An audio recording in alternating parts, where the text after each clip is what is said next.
Asinine Radio. This is the weekly music podcast where every week we get into our Fearless Beer review. We get into the vinyl stuff we've been listening to, stuff we just wanted to bring to the pod.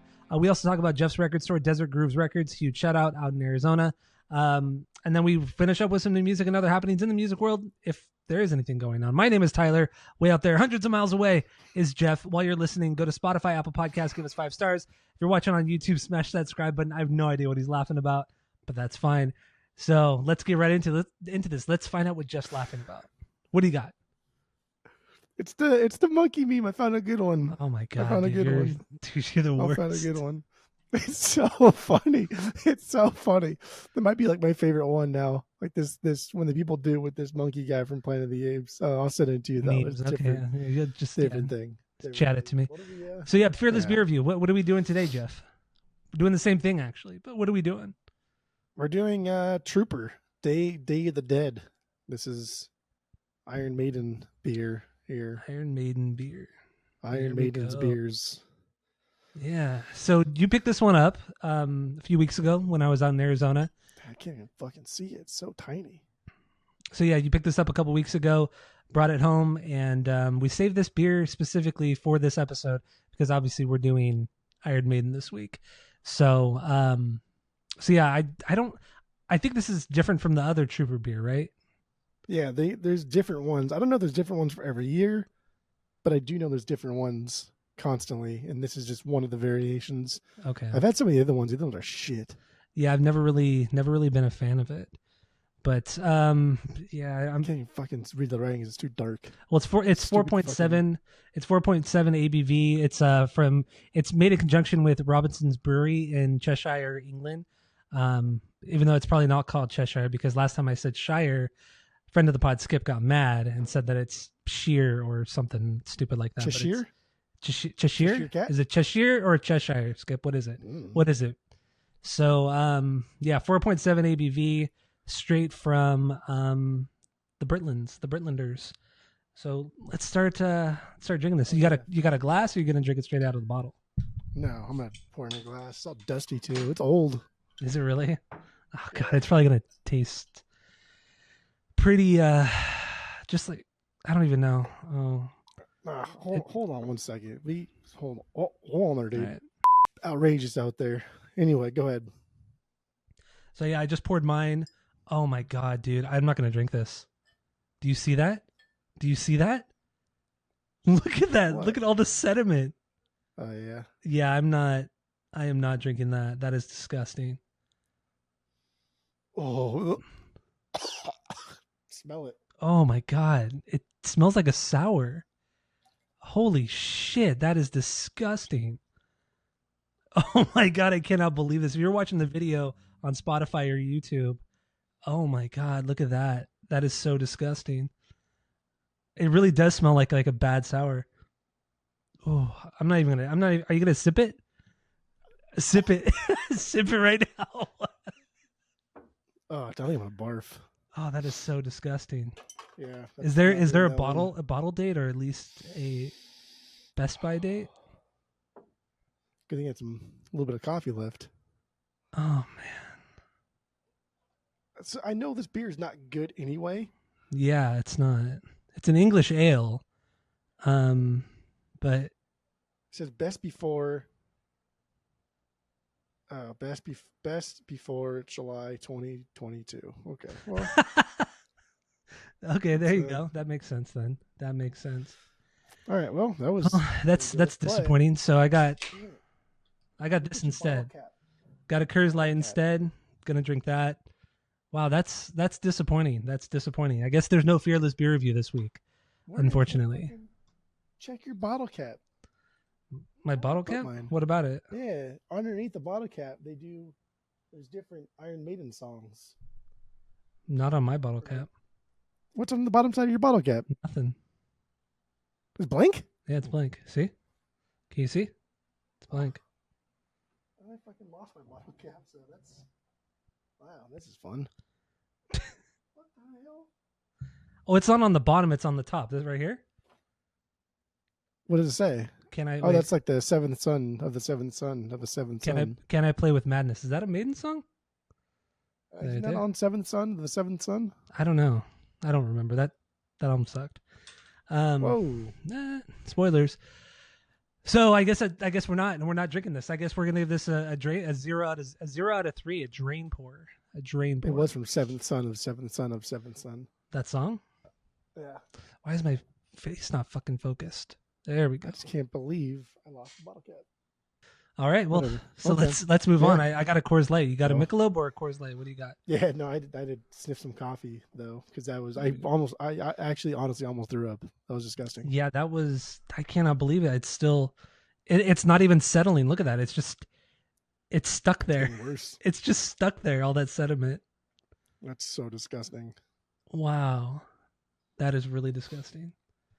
Well, anyway, let's move on then. Let's Well, get into the vinyl stuff, the stuff we've been listening to, stuff we just wanted to bring to the pod. What do you got this week, Jeff? And this is just a shit show of an episode already, huh? yeah, that was very disappointing. That was extremely disappointing. I was so excited to try this because it was. It's cool because it comes in like a coffin, like a 2-pack, and they come in like an Iron Maiden coffin, like a casket, like a cardboard casket. Yeah. It's like the packaging is really cool, and of course, The label's cool too. I mean, look at the label too. It's a really cool label. I like that picture. And it's nice that it's not an IPA. That's always I'm always appreciate that. Yeah. I think on just Saturday, I listened to a lot of records on Friday, but I don't remember what I listened to. Actually, I kind of do, but I didn't write them down. But Mhm. Saturday, I only did 4. I listened to 4 records, and then that That's was it for me. Yeah. So I started off with Pinkerton, the Pinks, Mm-hmm. because it's a pretty good album. I enjoy it. I have a couple different copies of it. Now that I have a new system, I put in my MoFi copy get the full experience. But really like the MoFi copies of I don't know, already digital albums. I don't know how much better they're gonna sound anyway. Sounds fine. Sounds good. It's not like exponentially better than my other copy of Pinkerton, but it definitely sounds good. It's cleaned up. So it's not that much better than the deluxe version that we both have. Nah. Not really. Okay. Very But yeah, similar. you got a new turntable and everything, so you're breaking that puppy in. That's always Yep. fun. Yep. Always fun. Also, so the albums we're talking about today, we choose a song from the album, then we make each other listen to it. And if you want to follow along in the playlist, there is a playlist in the description of this episode, so go check it out on Spotify. Go for it. So, what I feel so derailed right now. I'm still thinking about that monkey. Oh, It's dude. so funny. It's so funny. It's- I can't wait. I don't think the can't meme wait. is that funny, but It's so fucking dumb. okay. The next thing I did, I kind of just took in kind of the emo-ish realm, and I listened to, I think all the stuff that I listened to we did on the pod before, the Moon and Antarctica. Mm. It's still hard to say, by the Modest Mice, as some would say. I got It's this not one from even you, funny. remember? I do That's remember. kinda Yeah, It's all I right. do. This is a 2010 remaster. Sounds Mhm. great. Double LP. I think I got it from Glass House. I think. You got this Several from the years big ago. lot that you bought, like the biggest lot. That you ever Oh, bought. that's right. Yeah, the one I had to Yeah. drive out past Burbank to get. Mhm. Fucking well, took me. well worth it though. It Well was worth no, though. it was worth it. But that was that whole trip was bizarre. That meeting up with that guy, dude, his house, it was all gated and it was a really run down, like not a good part of town. But there were cameras everywhere, covering like on the fences, on all over the house. Yeah, it was weird, man. It was really, really. And he's a weird dude. Nice, but Probably weird. has so much more too. And then he's like, oh yeah, I have a Rage Against the Machine box set. You want that? I'm like, fuck yeah. So we ran inside the house, grabbed that, came back out, and I'm like, I don't have any more cash on me, dude. Like, or I had like $20 on me. I'm like, I just have $20. It's like, ah, man. Okay, yeah, just take it. God, Got dude, that box set for so $20. weird. Yeah, $20. yeah. That boy's silly. You know. So yeah, that's what I got. It used to play a lot noisier on my other turntable, and I was worried that with my newer turntable it would be even noisier, but it plays a lot quieter actually. That's weird. Yeah, really weird. So I was excited about that, and that's a great record. We did that one in the pod. Damn near perfect, That's if fine. not perfect. It was fun. That's something. Then the next one I did was Get Up Kids, something to write home about. I think we did this on the pod too with Shady, right? Yeah, but that was the pod, David. I don't know if David was on it, but I know we did do it. But that was when you were still living in California. It was that long ago. So it was an oldie. Yeah, probably very, should revisit this one because this is a killer record. It's fine. Just don't like this, do you? It's fine. It's not bad. Did you like the song? Yeah, it's a good song. It's good music, but it's not my thing really. But I appreciate it. Okay. I appreciate it. Yeah, and then after this, I took a break to break in the drum set to set it all up nice like. So then I was just kind of like doing that for like an hour, working up a little sweat, and then I listened to our album of the week, and then I put on to finally end the night, Kill 'Em All, the Metallica's Kill 'Em All. That's a great. This one played weird too. When I had my old system, it played like whenever the bass would come through, it would just like resonate and give this weird like high pitched kind of like drone noise. And I don't know what the fuck it was. I thought it was just the speakers were just too close to the needle and it was vibrating it a little bit. So I put the speakers further away, but it just wouldn't go away. But my new turntable doesn't do it. Plays fine. That's weird. So that's very nice. Plays really quiet though. I guess compared to like the Megaforce, the other one I played. Yeah, the other ones. This one just plays quiet. But yeah, otherwise I don't know. It's cool. Good. But good. So that's all you got? That's all you got? Nothing good? On Friday night, I listened to nothing but like blues. I did like Hound Dog Taylor. I did Memphis Boy Slim. I did George Thorogood, live one. What's that? Josephine, right? What's that song? Right on, Josephine. Right on. Imagine spending 3 days with Jeff and he's saying that every 10 minutes for 3 days. The same way every time. The more alcohol we consume, the more annoying and loud it gets. Yes. Yeah. I think that's from his first record with one bourbon, one whiskey, one scotch, one bourbon, one scotch, one beer. That's a dumb title. That's very like very country, very modern country. Stupid. Yeah, except for like 1970, but that's right. All right. Well, okay. So you good with the vinyls? Yeah, no, that's all I got. I got a lot of good listening in this weekend. I was very proud, very happy. All right. Well, I only have a few things. I didn't have a lot of time to spend on listening to vinyls because we had a big week. We had 17 Iron Maiden records to listen to, so I was busy. I was a busy boy. So I'll start with this Ozzy Osbourne record. This one you gave me. You gave me just the 2 LPs. You didn't give me the jacket because it didn't have one. But it's Ozzy Osbourne, his live record, Speak of the Devil. This is a recording from 1982, where all he plays is Black Sabbath songs. And I was reading more about it. I had no idea the history of this, but Randy Rhoads. Wild. Yeah, Randy Rhoads died like 2 weeks before they did this. And Randy was supposed to be a part of this performance, but he ended up quitting the band just before he died too, because he felt that, him and the other guys weren't able to really show what they were doing or what they were capable of.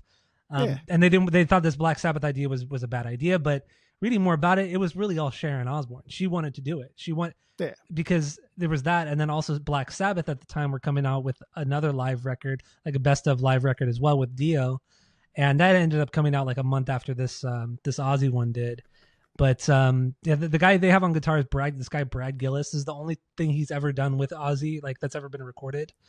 And then also like from what I was reading, Ozzy was so distraught about Randy Rhoads' death, but also just being a dickhead in general. He never showed up to rehearsal at all. It never did. Never. Except I think he showed up to one and he didn't know like any of the lyrics. And even when they performed the songs, he had to have the lyrics up on stage, up on a chair, because he didn't know them, because he was so fucked up and an idiot. I don't care. I'll call him an idiot because he's an idiot.